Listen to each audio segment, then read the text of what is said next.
Alright, ladies and gentlemen, I'm here on the show to do my last video for the night, recap of these last few conference championship games in the same video just to get that done with, because my video limit's 8, it's my last video, so might as well get fucking everything in here. So let's start with the conference USA, or the CUSA conference championship.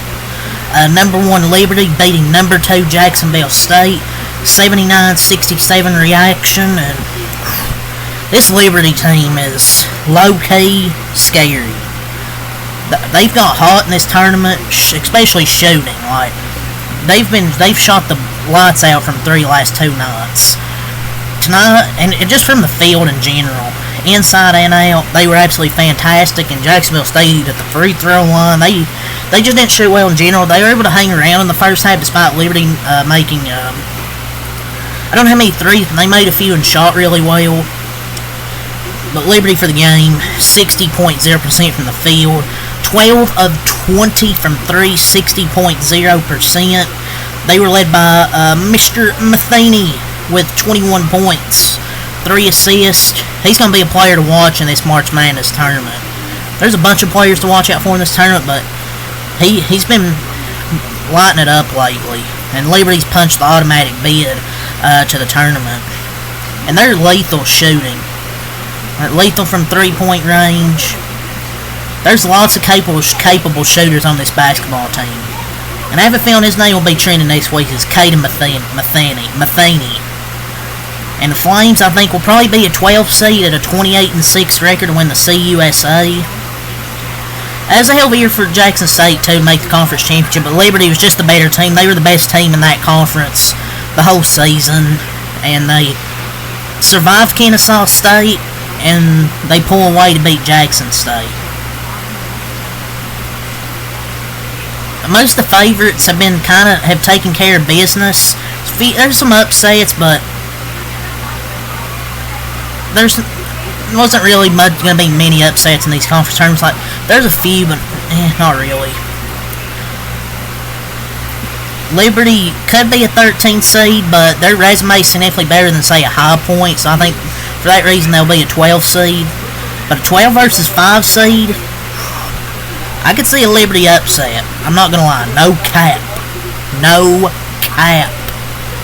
And them finally finding their offense, because they kind of struggled on offense where the defense was their main bread and butter, but them finding their offense is scary for those teams on the 5 line. And Jackson State came out of nowhere before this season, Kennesaw too. Liberty was the best team overall, though. I'd expect to see them maybe in the second round, maybe second weekend if they get the right draw. It was a fun league, man, because Jackson State came out of nowhere, so did Kennesaw State. Liberty was fantastic tonight, just simple as that. They also had Talon Peter with 20 points. Colin Porter, 13 points, 9 assists, 4 rebounds. Zach Cleveland, 10 points, 7 rebounds. Aquino, 6 points, 4 rebounds. Mogmer, 6 points, and Yates with 3 points for the 28-6 Liberty Flames. For Jacksonville State, 24 of 55 from the field, not 43.6%. 6 of 18 from 3, not good, especially when Liberty was 12 of 20. 33% compared to 60. They were 13 for 25 from the line. And how many free throws did they miss? 12. How many did they lose by? 12. If you make those 12 free throws, you're in this basketball game. That's why, kids, make your free throws. So if you make your free throws, you're going to have a good chance to win a basketball game. Especially if it's a conference tournament. But that's part of the reason they lost, shot poor from the line, but their defense was just horrendous tonight. But a good season for Jacksonville State overall. Liberty was just the better team, best team in this league, so yeah, congrats to Liberty, going to the tournament, probably a 12 seed, and I could see them upset a 5 seed. So that's all to say for this game. Alright, now let's go over some of their team stats. Pierre Jr., 19 points. Brigham Jr., 12 points. Nicholson, 8 points. House, 8 points. Cotton, 6 points. Hale, 9 points. So yeah, there's your final stats for Jackson State. Just want to get the final stats for their season. 33-37 first half Liberty, 42-34 second half for a final score 79-67. So let's now do the ACC Tournament Championship. Number 1 Duke beats number 2 Louisville. 73-62 reaction here. One impressive last 2 games here by Duke. Without Cooper Flagg, they end up still winning the ACC Championship. So that tells you Duke's got a good team. It's not just Cooper Flagg, they got a good team. Knipple, Proctor, Sion James, Isaiah Evans possibly at times, drilling threes. Malawatch. Ngongba the second has really, started to score more since he's played a bit more. Like they just have a good team, man, in general. They're definitely gonna be maybe the number 1 overall seed. I'm not saying they will. They're definitely be at least the number 1 overall seed or the second one. But yeah, Louisville played pretty good in the first half. I thought 38-33 in that first half. But Duke, they locked in defensively. They outscored them 40-24. Shot well from the 3-point line, 10-27, 37% compared to Louisville's 7-26, 26%. They shot 44% compared to Louisville's 39%. They forced 11 turnovers. I mean, Louisville forced 10. It's just they got outplayed in the second half. I think they kind of got a bit tired because they've had some close games. And it was going to run out eventually. Sucks it was to Duke. I would have preferred Louisville to win over Duke. But Louisville still had a good season, runner-up in the ACC tournament to Duke. This is a good Duke team. Louisville still got a good team. Edwards Jr. had a good night with 29 points and 6 rebounds. This performance by him was absolutely insane. Hepburn only 14 points. Waterman 5 points. Hadley 6 points. Scott 6 points. Roos 0 points. Shore 2 points. So 27-7 Louisville. Duke 31-3. They were led by Proctor with 19 points. Knipple 18 points, 8 rebounds for Con Knipple. Malawatch 8 points and 10 rebounds for Malawatch. He was really good in this ACC tournament. Sion James 15 points, 6 rebounds from Sion James, and he's a good player for this team. He's probably be playing more in the tournament. Ngongba 7 points, Evans 6 points. Even Cale Foster 3 assists off the bench. Isaiah Evans with 6 points. So they have 3 players in double figures and a good game from Malawatch. Duke took Louisville's best punch there in that first half, but they punched back in the second half with the knockout blow, outscoring them by 16 points. I think Louisville might have just ran out of gas. I felt they might have got a little bit tired. And it doesn't help that Duke had 24 free throws, 19 to 24, 79.2%. Louisville 5 to 10, 50%. I'm not blaming the refs, it's just that's a big difference in free throws. 73-62, Duke gets the win. Pat Kelsey and Louisville still a very good first season in the ACC. Finishing, I believe, second if I'm not mistaken. Runner-up to Duke here in the ACC Championship. I know the ACC's weak, and I've said that a lot. The top teams are very good, though, like Duke, Louisville, Clemson. Those are 3 best teams, 3-bid league. Nobody else is going to fucking bid in that league. But yeah, congratulations to Duke, I guess, on winning the ACC. We'll see what seed Louisville gets. Duke's probably going to be, like I said, number 1 overall seed or the second 1 seed. Louisville, I don't know what seed they're going to get. 27-7 record, we'll see. But Duke wins the ACC, so we've talked about the CUSA Championship, the ACC Championship here. Let's get to the next one. Number 5, Alabama State beats number 2, Jackson State, 60-56 in the Swac tournament. Wouldn't have expected this as the Swac tournament championship, but here we are. Jackson State played a really, really difficult schedule to start the season, but they were really good in conference play. I think they were like 14-4. Alabama State was just... It was a back-and-forth game, but I think just more depth coming to factor. Jackson State with some injuries. And they really didn't play their bench. Like, there was one guy that played 12 minutes, Mitchell. Other than that, really, nobody else hardly played. I just think they kind of got a little bit tired, and just more depth from Alabama State. There was only one player that scored 20, or even in double digits, was Mr. C.J. Hines with 20 points.